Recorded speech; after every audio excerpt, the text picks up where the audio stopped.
How many people on this panel are going outside of urban, going suburban? You are? Yes. Are you guys?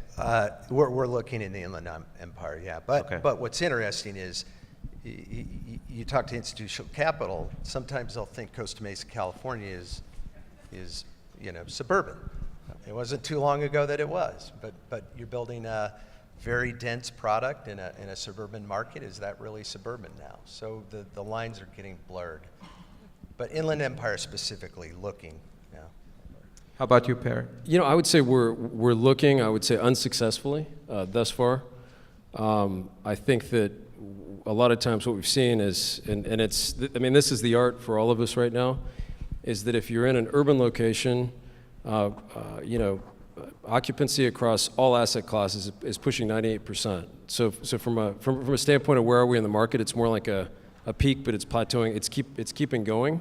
It's not like it's declining.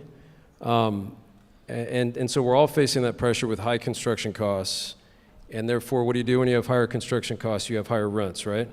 And so how many people can afford that product at the very top of the market? It's something we all think about. So then you look at suburban, and so you go out and you've got lower rents with some investors that don't necessarily want to be there. And you come into the same situation where the people are looking for a premium yield, but then that yield, maybe if you're looking at a return on cost in an urban market of 5.5 and you're hitting a 5.3 or something, just an example. So then you go suburban and you say, hey, I got a 6. Yeah, but we want a 6.25 or 6.5, right?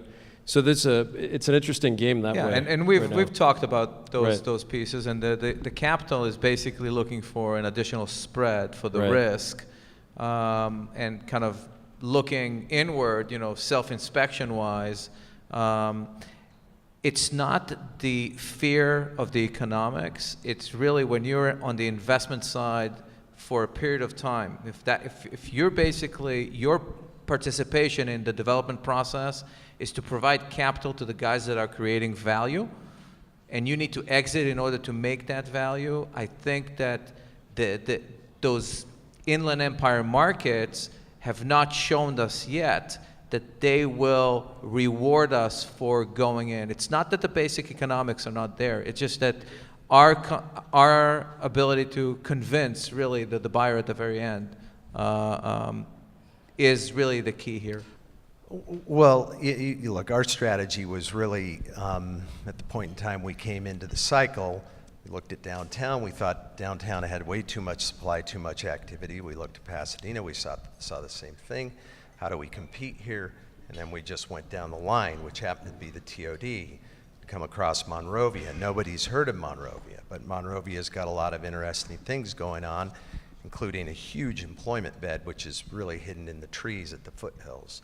The fact that it was on a TOD didn't hurt, but sometimes you just have to step away, and you find interesting things, and that's how we have to compete. Then we don't have to go hard day one. We can work out time and do various other things.